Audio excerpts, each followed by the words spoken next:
खुद अरुणाचल के युवा वीडियो बनाकर बता रहे हैं कि बहुत जल्द हम लोग चीन का हिस्सा हो जाएंगे क्योंकि चीन कब्जा कर रहा है और मोदी सरकार मुंह में ताला लगा के बैठी है। किस तरह से प्रधानमंत्री मोदी और उनकी सरकार छिपाने में लगी हुई है चीजों को कि चाइना 2027 में अरुणाचल प्रदेश पर अटैक कर सकता है। जी हाँ, ये रिपोर्ट वाकई में दिल दहला देने वाली है। अरुणाचल प्रदेश के एक सेक्टर में चीन बड़ी गड़बड़ी कर रहा है और 56 इंच वाले खामोश हैं, मुंह तक नहीं खोल रहे। यहाँ टकराव भी हुआ था दोनों सेनाओं के बीच में, भारतीय बल पीछे हट गए और फिर कभी वापस वहां नहीं जा पाए। तब जबकि हमारी सेना और चीन के सेना के टुकड़ी के बीच में उस पेट्रोलिंग पॉइंट पर आमना सामना हुआ और उसके बाद से हमारी पेट्रोलिंग पार्टी वहां जाना बंद कर दी।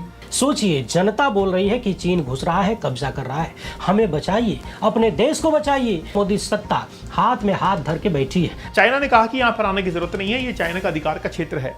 बाकायदा उसका दावा पूरे अरुणाचल प्रदेश पर ही है, तो वो तो ये दावा पहले से कर रहा है कि ये उसका हिस्सा है। तो हुजूर आते हैं और कहते हैं कि न कोई घुसा है न कोई घुसा हुआ है, और इतना कहने में भी चीन का नाम लेने की हिम्मत नहीं हुई, जबकि आए थे चीन को लाल लाल आंख दिखाने। लाल आंखें न जाने कब सफेद हो गई, पता ही नहीं चला। क्या तैयारी भाई तुम्हारी? बताओ, क्या ही तैयारी है? कुछ है तैयारी? अगर तैयारी हुआ करती तो अभी पाकिस्तान के साथ में तैयारी को बता देते। गलवान में चीन ने करीब 2500 किलोमीटर जमीन, 2500 वर्ग किलोमीटर जमीन हमारी कब्जा करके रख ली है। तो एक तरह से भारतीय प्रधानमंत्री ने ही सरेंडर कर दिया उस जमीन को। चाइना ने अरुणाचल में हमें पेट्रोलिंग करने से मना कर दिया। राजनाथ सिंह जी, अमित शाह जी और नरेंद्र मोदी जी की हवा निकल गई है। आर्मी कहती है कि भैया हिंदुस्तान की जमीन तो ले गए। कि चीन को लाल आंखें दिखानी होगी। वो लाल आंखें न उन्होंने गलवान के समय दिखाई और न अब दिखाते दिख रहे हैं। पता नहीं चीन से इतना डर क्यों है, इतना खौफ वो क्यों खाते हैं। कौन चीन से इस कदर डरा हुआ है कि अपने पेट्रोलिंग पॉइंट छोड़ रहा है और सेना से छुड़वा रहा है? तो जो लोग भारत के सैनिकों की शहादत पर झूठ बोले, उन्हें छुपाएं, उनसे आप देश की जमीन की रक्षा की कितनी उम्मीद कर सकते हैं? मोदी जी गलवान 1 में पूरी तरह से फेल रहे, नाकाम रहे, मजाक के पात्र भी बने। उस पूरी घटना ने उनकी कायरता को और भी शिद्दत से स्टेब्लिश कर दिया। इसके लिए भाषण में 56 इंच नहीं बल्कि हकीकत में 56 इंच की जरूरत होती है। राइटर्स के मुताबिक हालात तनावपूर्ण है, मिलिट्री टेंशन बढ़ रहा है, मगर मोदी सत्ता खामोश है। छुपाते हैं, झूठ बोलते हैं, बरगलाते हैं, टोपी पहना। शिक्षा मंत्री, गृह मंत्री के बाद क्या अब रक्षा मंत्री का नंबर आ गया है? क्या अब रक्षा मंत्री राजनाथ सिंह जी का इस्तीफा मांगा जाना चाहिए? जी हाँ, पिछले कुछ सप्ताह से मोदी सत्ता बहुत बुरे दौर से, या यूं कहिए कि अपने सबसे बुरे दौर से गुजर रही है। पहले युवाओं ने शिक्षा मंत्री का इस्तीफा मांगा, इस्तीफा देना भी पड़ा। वहीं से छात्रों पर गोलीबारी की घटना हुई। लगातार गृह मंत्री का इस्तीफा मांगा जा रहा है और गृह मंत्री कथित रूप से इतने डरे हुए हैं कि सदन में आते तक नहीं। इसी बीच राष्ट्रीय सुरक्षा का एक ऐसा मामला सामने आया है जिसके बाद लोग रक्षा मंत्री और प्रधानमंत्री दोनों का इकट्ठे इस्तीफा मांगने की प्लानिंग में है।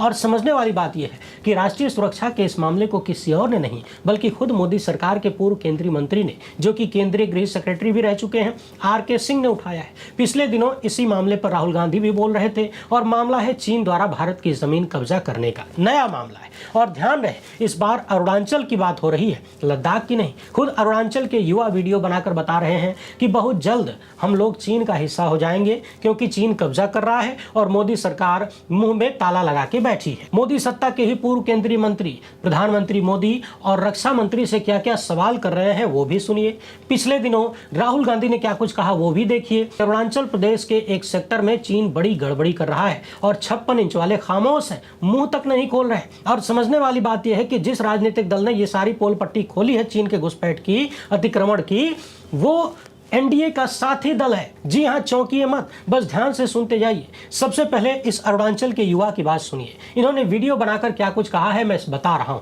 ये युवा कह रहा है कि गुड बाय इंडिया, बहुत जल्द आप सब लोग मुझे चीन में देखेंगे और सिर्फ मुझे ही नहीं, पूरे अरुणाचल को चीन में देखेंगे। अरुणाचल में धीरे धीरे करके चीन घुस रहा है, यहाँ की जमीनों को कब्जा कर रहा है। यहाँ की पब्लिक चिल्ला चिल्ला के सरकार को बोल रही है कि एक्शन लो, लेकिन सरकार की तरफ से कुछ नहीं किया जा रहा है। अगर ऐसे ही चलता रहा तो बहुत ज्यादा समय नहीं लगेगा, जल्द ही चीन अरुणाचल को कब्जा कर लेगा। आप सभी भारतीय, हम अरुणाचल वासियों को जल्द ही चीन में देखेंगे, इसलिए मैं एडवांस में गुड बाय बोल रहा हूँ। सरकार कुछ कर नहीं रही, हम कुछ कर नहीं सकते, तो मिलते हैं चीन में, गुड बाय। इस युवा की आंखों में जो दर्द है, इसकी आवाज में जो गम छुपा हुआ है, उसको समझना बड़ा जरूरी है। सोचिए, जनता बोल रही है कि चीन घुस रहा है, कब्जा कर रहा है। हमें बचाइए, अपने देश को बचाइए, देश की जमीन को बचाइए। और कथित रूप से मोदी सत्ता हाथ में हाथ धर के बैठी है, अपनी कुर्सी संभाल रही है, उससे कोई फर्क नहीं पड़ता। अब सबसे पहले आप खुद मोदी सरकार के ही पूर्व केंद्रीय मंत्री को सुनिए कि उन्होंने क्या कुछ कहा है। ध्यान से सुनिएगा, बड़े अच्छे से समझा रहे हैं। नमस्कार साथियों, मेरा नाम आर.के. सिंह है। साथियों, मैंने करीब 8 वर्षों तक रक्षा मंत्रालय में काम किया और 7 वर्षों तक गृह मंत्रालय में काम किया।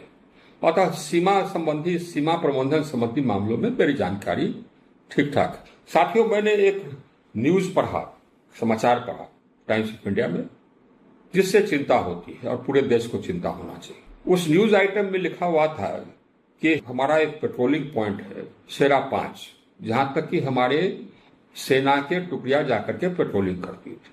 अब हमारी सेना की टुकड़ी वहां जाकर के पेट्रोलिंग बंद कर दी और चीन के सेना की टुकड़ी ने जाकर के वहां पर कब्जा जमा लिया है, हमारी संरचनाओं को तोड़ दिया है, टेलटेल साइंस को हटा दिया। ये चिंता की बात है। पेट्रोलिंग पॉइंट क्या होता है, इसकी पृष्ठभूमि क्या है और क्यों चिंता की बात है, मैं आपको बताता हूँ। चीन में और हम में गंभीर सीमा विवाद है। हम लोगों के देश के बीच में सीमा तय हुआ था जिस समय की यहाँ पर अंग्रेजी शासन था। तो हमारी सरकार जो उस समय थी, तिब्बत और चीन की सरकार, तीनों बैठ करके जो सीमा तय की, उसका नाम है मैकमोहन लाइन।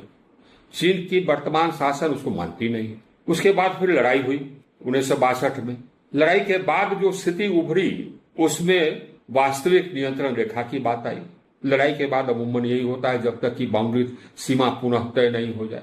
वास्तविक नियंत्रण रेखा कहाँ है, इसके बारे में हम लोगों ने चीन के साथ बैठकर वार्ता करने का प्रयास किया, लेकिन चीन इसमें सहमत नहीं। वास्तविक नियंत्रण रेखा भी तय करने के लिए वो तैयार नहीं है, क्योंकि उसकी नजर हमारे बहुत सारे क्षेत्र पर है जिसको कि हम कदापि मान नहीं सकते, कभी नहीं मान सकते। हमारे नजरिया के अनुसार से जो वास्तविक नियंत्रण रेखा है, वहां तक अपना अधिकार जताने के लिए ये तरीका अंतर्राष्ट्रीय तरीका है। हम पेट्रोलिंग पार्टी भेजते हैं। पेट्रोलिंग पार्टी यानी कि हमारी सेना की टुकड़ियां हमारे हिसाब से जो वास्तविक नियंत्रण रेखा है उससे किसी बिंदु तक जाती है, महीना में 1 बार 2 बार। जिस बिंदु तक जाती है उसको कहते हैं पेट्रोलिंग पॉइंट।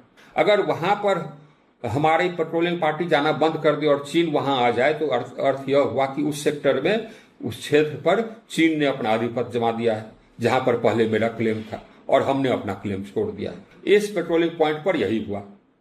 ये हुआ तब जबकि हमारी सेना और चीन के सेना के टुकड़ी के बीच में उस पेट्रोलिंग पॉइंट पर आमना सामना हुआ और उसके बाद से हमारी पेट्रोलिंग पार्टी वहां जाना बंद कर दी। मैं बता दूं आपको, इस प्रकार विभिन्न पेट्रोलिंग पॉइंट्स पर आमना सामना होते आया है। उसके लिए एक ड्रिल है, दोनों टुकड़ियां एक दूसरे को पोस्टर दिखाती है और उसके बाद वापस हो जाती है। ये कई स्थानों पर होता रहता है, लेकिन हम अपने पेट्रोलिंग को छोड़ते नहीं। वहां किसी पेट्रोलिंग पॉइंट को छोड़ने के पहले सरकार की अनुमति लेती है सेना, अपने तैयार नहीं छोड़ती है। सरकार के कहने पर ही या सरकार की अनुमति लेकर के ही छोड़ती है। तो शेरा 5 पर पेट्रोलिंग पॉइंट पर आमना सामना हुआ। ये आमना सामना कई जगहों पर पहले भी हुआ, हम लोगों ने पेट्रोलिंग नहीं छोड़ा कभी वहां तक। ये कहां से छोड़ दिया, किसके आदेश से छोड़ा? या तो रक्षा मंत्री का आदेश होगा या प्रधानमंत्री का आदेश होगा। उससे कम पर तो किसी के आदेश पर पेट्रोलिंग पॉइंट काटना नहीं है, छोड़ना नहीं है। तो ये सरकार बतावे कि किसने आदेश दिया इस पेट्रोलिंग पॉइंट को छोड़ने के लिए। कितने ऐसे पेट्रोलिंग पॉइंट्स को उन्होंने छोड़ा, हम लोगों ने छोड़ दिया 2014 के बाद, ये भी बतावे।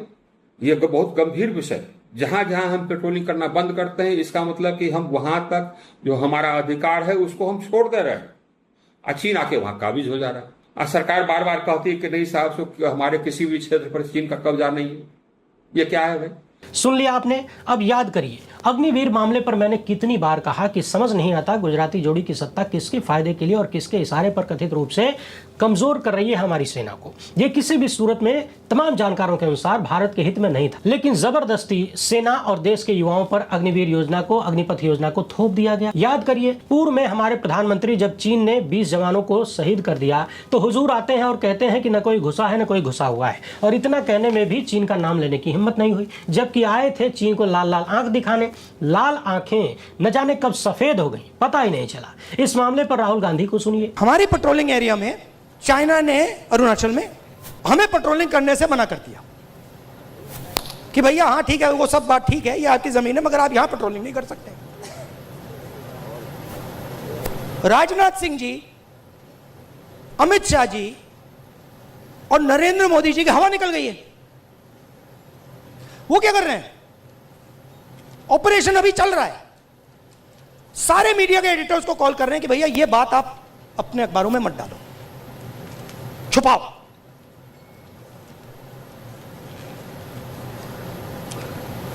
सीधा बिना सोचे समझे देश का नुकसान कर रहे हैं। मैंने देखा, नहीं मैंने अपनी आंखों से देखा, गलवान के बाद प्रधानमंत्री आए, जूम कॉल थी, प्रधानमंत्री कहते हैं हिंदुस्तान की जमीन का 1 इंच चाइना ने नहीं लिया।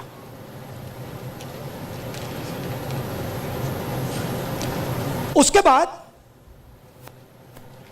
आर्मी कहती है कि भैया हिंदुस्तान की जमीन तो ले गए। आप सोचिए, चाइना को मैसेज किया गया, चाइना के नेगोशिएटर्स ने हमारे नेगोशिएटर से कहा कि आप क्या बकवास कर रहे हो, आपके प्रधानमंत्री ने बोला हमारी आपकी जमीन नहीं गई। फैक्ट बोल रहा हूं आपको। आर्मी कह रही है कि भैया हमारी जमीन गई, चाइना का नेगोशिएटर कह क्या बकवास कर रहे हो, तुम्हारा तो प्रधानमंत्री कह रहा नहीं गई है, जाके उनसे बात करो। तो इन्होंने इंटरनली देश को खत्म कर दिया है, फॉरेन पॉलिसी उड़ा दी है, और सारा का सारा काम अपना जो पॉलिटिकल स्ट्रक्चर है उसको फाइनेंस करने के लिए, अदानी जी का पैसा लेने के लिए ये उन्होंने किया है। 10 अगस्त की यह खबर देखिए। अरुणाचल टाइम्स ने बताया है कि चीन की आर्मी पीएलए ने भारत की सेना को तक्सिंग में कुछ अहम पेट्रोलिंग पॉइंट्स तक पहुंचने से रोका है। पीपुल्स पार्टी ऑफ अरुणाचल की बनाई गई एक फैक्ट फाइंडिंग कमेटी ने रिपोर्ट दिया है कि चीन की पीपल्स लिबरेशन आर्मी ने भारतीय सेना को ऊपरी सबनसिरी जिले के तक्सिंग इलाके में कुछ जरूरी पेट्रोलियम पॉइंट्स तक पहुंचने से रोक दिया है, और एलएसी के पास पारंपरिक भारतीय चारागाहों और शिकारगाहों पर लगातार कंट्रोल बढ़ा रहा है। अभी अभी जैसा कि आर.के. सिंह ने कहा कि पेट्रोलिंग पॉइंट वो स्थान होता है जहां तक हम अपना कब्जा मानते हैं। अब जब चाइनीज आर्मी हमारी सेना को उन जगहों पर पेट्रोलिंग नहीं करने दे रही है जहां हम पहले करते थे, और यदि हमने चुपचाप छोड़ दिया है, तो इसका मतलब है कि हमारा दावा वहां से खत्म हो रहा है और हम होने दे रहे हैं। जाहिर सी बात है, सैनिक अपनी मर्जी से नहीं छोड़ते और सेना भी अपनी मर्जी से नहीं छोड़ती। ये सारी जानकारी सरकार को मिल रही होगी, सेना दे रही होगी, रक्षा मंत्री को दी जा रही होगी, प्रधानमंत्री को दी जा रही होगी, और बिना इन लोगों की सहमति के हमारी सेना पीछे नहीं हट सकती। तो सवाल है कि पीछे हटने का आदेश किसका है, रक्षा मंत्री का या प्रधानमंत्री का? कौन चीन से इस कदर डरा हुआ है कि अपने पेट्रोलिंग पॉइंट छोड़ रहा है और सेना से छुड़वा रहा है, यानी भारत की जमीन छोड़ी जा रही है? आपको बता दें कि पूर्व में भी मोदी सरकार में ही शामिल अरुणाचल के सांसदों ने चीनी अतिक्रमण को लेकर भरी संसद में सवाल उठाया था। तब भी उन्होंने कहा था कि सरकार बिल्कुल भी ध्यान नहीं दे रही है, अगला डोकलाम यदि कहीं होगा तो अरुणाचल में होगा। मगर ऐसा लगता है कि चीन के मामले पर गुजराती जोड़ी की सत्ता को साफ सूंघ जाता है। और रक्षा मंत्री से कोई उम्मीद भी क्या करे? अब तो खुलेआम चर्चा होने लगी है कि अपने और अपने बेटों की राजनीतिक भविष्य की चिंता हमारे सम्मानित रक्षा मंत्री इतनी करते हैं, इतनी ज्यादा कुर्सी को तरजीह देते हैं कि सैनिकों की शहादत पर भी भरी संसद में झूठ बोल देते हैं। तो जो लोग भारत के सैनिकों की शहादत पर झूठ बोले, उन्हें छुपाएं, उनसे आप देश की जमीन की रक्षा की कितनी उम्मीद कर सकते हैं? इसका अंदाजा और जवाब आप लोग ही लगाइए और सवाल पूछिए कि भारत के पेट्रोलिंग पॉइंट को छोड़ने का आदेश रक्षा मंत्री राजनाथ सिंह ने दिया या प्रधानमंत्री नरेंद्र मोदी ने दिया? किसकी सहमति से, किसके आदेश से हमारी सेना पीछे हट रही है? लड़ाई के लिए आगे बढ़ना, ये जानते हुए भी कि सामने वाला हमसे मजबूत है, इसके लिए भाषण में 56 इंच नहीं बल्कि हकीकत में 56 इंच की जरूरत होती है। मगर जैसा कि सबको पता है, अपने विश्वगुरु केवल अपने देश के भीतर विपक्ष के नेताओं, सवाल करने वाले पत्रकारों, कार्यकर्ताओं और नौजवानों के लिए 56 इंच रखते हैं। आप सवाल करेंगे, नौकरी मांगेंगे, पेपर लीक के खिलाफ आवाज उठाएंगे, भ्रष्टाचार पर बोलेंगे तो आपके ऊपर 47 चलाया जाएगा, पैलेट गन चलाया जाएगा, लाठियों में कीले लगा के चलाई जाएंगी, करंट भी लगाया जाएगा। वहां चीन वाले जमीन कब्जा करते रहेंगे, उनको करंट लगाने की हिम्मत नहीं हो रही है कथित रूप से, और गुपचुप तरीके से उनको जमीन सौंपी जा रही है। आपको पता तक नहीं चलेगा, बताया भी नहीं जाएगा, हर जुगाड़ लगा के छुपाया जाएगा। एनडीए सरकार के भीतर शामिल पार्टियों और उनके पूर्व केंद्रीय मंत्री ही गुजराती जोड़ी की सत्ता की पोल खोल रहे हैं, चाणक्य की नीति और 56 इंच का ऑपरेशन कर रहे हैं।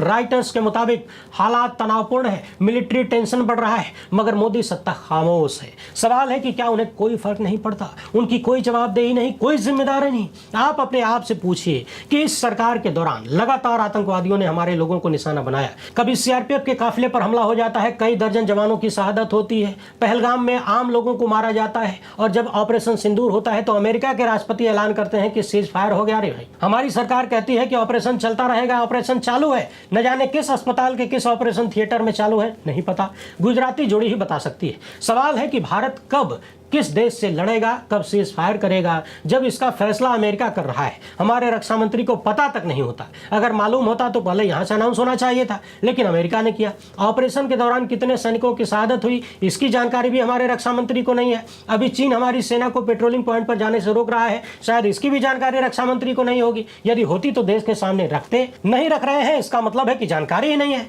तो सवाल है कि रक्षा मंत्री का जो काम है, अगर वो नहीं कर पा रहे हैं या नहीं कर रहे हैं, अक्षम हो चुके हैं, तो फिर उनको रक्षा मंत्री बने रहने का क्या अधिकार है? किस काम के लिए बने हैं? सिर्फ जनता के टैक्स का करोड़ों रुपया हर महीना अपनी सुरक्षा, खाने पीने और रहने घूमने फिरने में उड़ाने के लिए काहे के रक्षा मंत्री हैं? अगर आप देश की रक्षा नहीं कर सकते, रक्षा संबंधी जानकारी आपको नहीं है, और रक्षा संबंधी जानकारी आप देश के सामने नहीं रखते हैं, छुपाते हैं, झूठ बोलते हैं, बरगलाते हैं, टोपी पहनाते हैं, सैनिकों की शहादत पर भरी संसद में झूठ बोलते हैं और बाद में खुद ही अपने झूठ का पर्दाफाश भी करते हैं, तो फिर किस नैतिक अधिकार से आप रक्षा मंत्री बनने के लायक हैं? कुल मिलाकर ऐसा लग रहा है कि बारी बारी से अपने विश्वगुरु के जितने भी नवरत्न हैं, सबकी पोल पट्टी खुल रही है और हकीकत सामने आ रही है, और खोलने वाले भी इन्हीं के लोग हैं। कुछ रिपोर्ट्स के अंदर यह खुलासा हुआ है कि चाइना 2027 में अरुणाचल प्रदेश पर अटैक कर सकता है। जी हां, वाकई में ये खबर जो है, ये रिपोर्ट वाकई में दिल दहला देने वाली है। या हम लोग कहें कि हमारा दुश्मन चोरी छिपे भारत के अंदर प्रवेश कर रहा है। लेकिन चाइना के निशाने पर तो ताइवान था, उसने शिफ्ट क्यों कर लिया अरुणाचल प्रदेश के ऊपर? और अगले कुछ महीनों के अंदर शी जिनपिंग की विजिट इंडिया के अंदर होने वाली है, इंडिया के अंदर विजिट होने वाली है, और फिर भी ये एग्रेशन, ये सब कुछ क्यों चल रहा है? बड़े बड़े ऑफिसर्स थे, ग्राउंड पर जाकर उन्होंने गांव वालों से बात की कि ये बताओ कि यार ये चाइना वाकई में क्या हमारे ऊपर ये अटैक कर रहा है क्या, ये सैनिकों को परेशान कर रहे हैं क्या ये? फिर उन्होंने असल कहानी बताई कि जनाब क्या है, इंडियन जो आर्मी है वो अपनी जो दूरी वाली पोस्ट है उसको छोड़कर नजदीक की पोस्ट पर जा रही थी, और चाइना ने मना कर दिया, और उस समय मुठभेड़ हुई। चाइना ने कहा कि यहां पर आने की जरूरत नहीं है, ये चाइना का अधिकार का क्षेत्र है। ऐसी बातें गांव वालों ने बताई और पूरी इसकी एक रिपोर्ट बनाई गई। रिपोर्ट बनाकर सेंट्रल मिनिस्ट्री को दी गई कि वहां पर कुछ ऐसा चल रहा है और चाइना एग्रेशन करने को तैयार है। हो सकता है कि ताइवान उसका दूसरा निशाना हो, उससे पहले वो अरुणाचल प्रदेश के ऊपर अटैक कर दे। China will create conflict with India by summer 2027। Summer की बात की गई है यहां पर, विंटर्स की नहीं, क्योंकि और वो भी कहां पर, नॉर्थ ईस्ट के अंदर, क्योंकि नॉर्थ ईस्ट में विंटर्स के अंदर बर्फ गिरती है, तब तो एग्रेशन करने से रहा। ये समर 2027 के लिए कह रहे हैं कि ऐसा कुछ होगा। इसी के विपरीत हमारे पास में एक और है जो कि एक जानकार हैं, जेएस सोढ़ी उनका नाम है, पूर्व सैन्य अधिकारी हैं। ये कह रहे हैं मुझे ऐसा नहीं लगता है कि चीन 2030 से पहले भारत पर हमला करने की कोशिश करेगा। क्यों? इसके पीछे रीजन देते हैं कि चीन बिना तैयारी के अरुणाचल में उलझना नहीं चाहेगा, क्योंकि उसके लिए प्राथमिक लक्ष्य ताइवान है।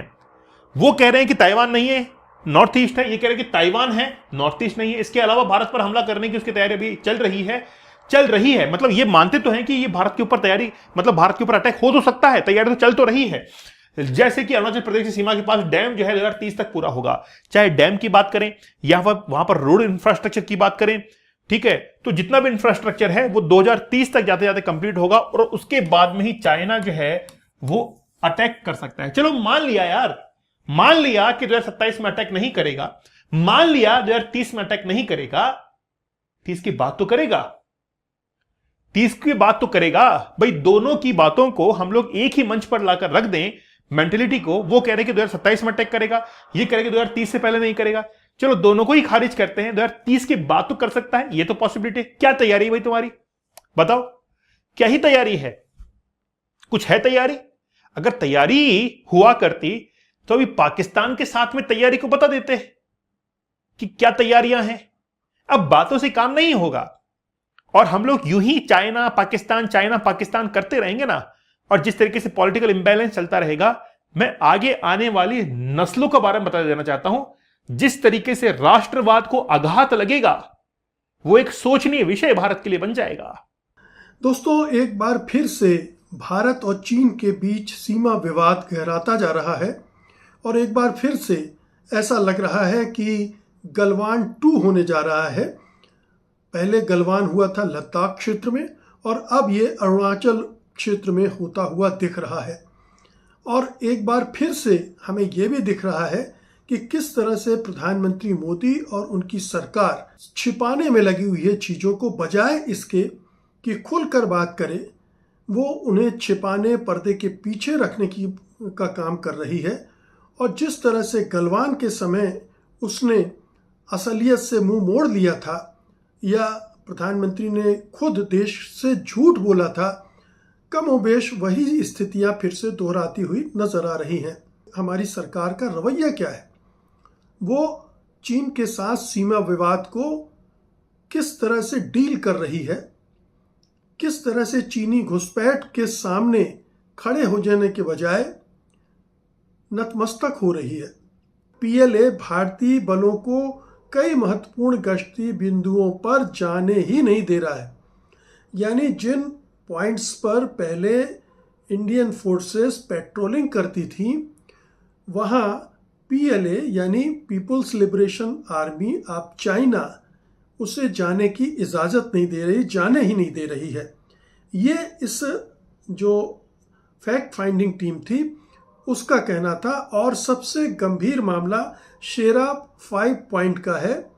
2023 में यहाँ टकराव भी हुआ था दोनों सेनाओं के बीच में। भारतीय बल पीछे हट गए और फिर कभी वापस वहाँ नहीं जा पाए। तो एक पॉइंट 2023 में यहीं पर भारतीय सेना ने खोज दिया था, जहाँ पर वो पहले पेट्रोलिंग करते थे, और अब वो उनके पास नहीं है, वहाँ पर पीएलए बैठा हुआ। पीएलए ने भारतीय मार्कर सब हटा दिए और तब से उस जगह को अपने कब्जे में रखा हुआ है। तो ये चीनी सेना की रणनीति है कि कैसे धीरे धीरे घुसकर बैठ जाओ और फिर उस पर अपना कब्जा कर लो। अरुणाचल के मुख्यमंत्री पेमा खांडू, जो कि भारतीय जनता पार्टी की सरकार है, वहाँ ये ध्यान रखिएगा, ने कहा कि अतिक्रमण का कोई संकेत नहीं है और सेना इलाके की रक्षा कर रही है। भारतीय सेना ने भी जून में आई ऐसी रिपोर्ट्स को आधारहीन बताया था, लेकिन विपक्षी पार्टी और स्थानीय संगठन बार बार कह रहे हैं कि ज़मीन धीरे धीरे करके हथियाई जा रही है चीन के द्वारा। गलवान जैसा ही चीन प्रयोग यहाँ भी तो नहीं कर रहा है। आपको पता ही है कि गलवान में चीन ने करीब 2500 किलोमीटर ज़मीन, 2500 वर्ग किलोमीटर ज़मीन हमारी कब्जा करके रख ली है। अभी जो 2020 में हुआ था 15-16 जून को, आपको याद होगा, पूर्वी लद्दाख की गलवान घाटी का। गलवान के बाद दोनों देशों ने कई दौर की बातचीत की, डिसएंगेजमेंट हुआ, बफर जोन बने, लेकिन चीन ने अपनी 1959 क्लेम लाइन पर अडिग रहना जारी रखा। यानी चीन जो दावा कर रहा था, उसके बाद उसने जो कब्जा किया था वो उसने नहीं छोड़ा, और छोड़ेगा भी क्यों? क्योंकि जब भारतीय प्रधानमंत्री ने कह दिया था ना कोई आया है ना कोई घुसा है और हमारी कोई 1 इंच ज़मीन भी कब्जे में नहीं हुई है, तो भारतीय सेना ने जब टॉक्स शुरू हुई चीन के सामने, ये बात रखी, तो चीन ने कह दिया आप अपने भारतीय प्रधानमंत्री से पूछ लीजिए, बात कर लीजिए। वो पब्लिकली कह चुके हैं कि हमारे यहाँ तो कुछ हुआ नहीं, कोई घुसा ही नहीं। तो एक तरह से भारतीय प्रधानमंत्री ने ही सरेंडर कर दिया उस जमीन को।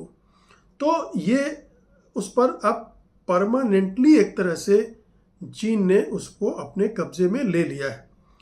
अरुणाचल में भी चीन पूरे राज्य को जांगनान यानी दक्षिण तिब्बत कहता है। वो बार बार जगहों के नाम बदलता है। भारत जब 27 जगहों के मानक नाम जारी करता है तो चीन उस पर आपत्ति जताता है। टैक्सिंग दुर्गम इलाका है, सड़कें खराब हैं, सर्दियों में पहुंचना बहुत मुश्किल है। अगर पीएलए धीरे धीरे पेट्रोलिंग पॉइंट्स पर कब्जा जमा लेता है तो कल को वो ये दावा करेगा कि ये वो उसका इलाका है, बल्कि दावा कर रहा है, बाकायदा उसका दावा पूरे अरुणाचल प्रदेश पर ही है।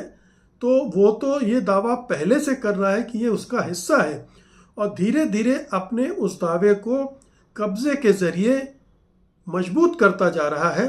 भारत उसको उस स्तर पर उठा नहीं रहा है। उसको जिस सख्ती के साथ भारत सरकार को पेश आना चाहिए, प्रधानमंत्री मोदी को दिखना चाहिए, रक्षा मंत्री राजनाथ सिंह को कहना चाहिए, वो कहीं नजर नहीं आ रहा। आपने प्रधानमंत्री मोदी का एक भी बयान नहीं सुना होगा। पहले जब चुनाव प्रचार में वो बोलते थे कि चीन को लाल आंखें दिखानी होगी, वो लाल आंखें ना उन्होंने गलवान के समय दिखाई और ना अब दिखाते दिख रहे हैं। लगातार उनके जुबान से चीन शब्द गायब हो गया है। चीन के बारे में वो बात ही नहीं करते। पता नहीं चीन से इतना डर क्यों है, इतना खौफ वो क्यों खाते हैं। अब उनकी सिट्टी पिट्टी गुम है, वो कुछ बोल नहीं रहे हैं। सेना कहती है सब नियंत्रण में है, स्थानीय लोग और विपक्ष कह रहे हैं कि जमीन जा रही है। तो गलवान 2 ना होने पाए, ये एक अलार्म बज चुका है। मोदी जी गलवान 1 में पूरी तरह से फेल रहे, नाकाम रहे, मजाक के पात्र भी बने और उस पूरी घटना ने उनकी कायरता को और भी शिद्दत से स्टेब्लिश कर दिया। अब अगर अरुणाचल में गलवान 2 होता है, वैसे भी मोदी जी अब वो छवि वाले तो रहे नहीं। जो उन्होंने पहले 5 साल में अपने बनाई थी वो तो चूर चूर हो गई है। लेकिन अगर ये फिर से होता है तो जो बढ़ चढ़ कर दावे किए जाते थे, घर में घुस के मारने की बात और सर्जिकल स्ट्राइक वगैरह वगैरह, वो सब हवाई हो जाएगा। पूरा जो उन्होंने अपना ऑरा इस मामले में बना रखा, जो कि अब बचा नहीं है, वो इससे और भी तबाह हो जाएगा।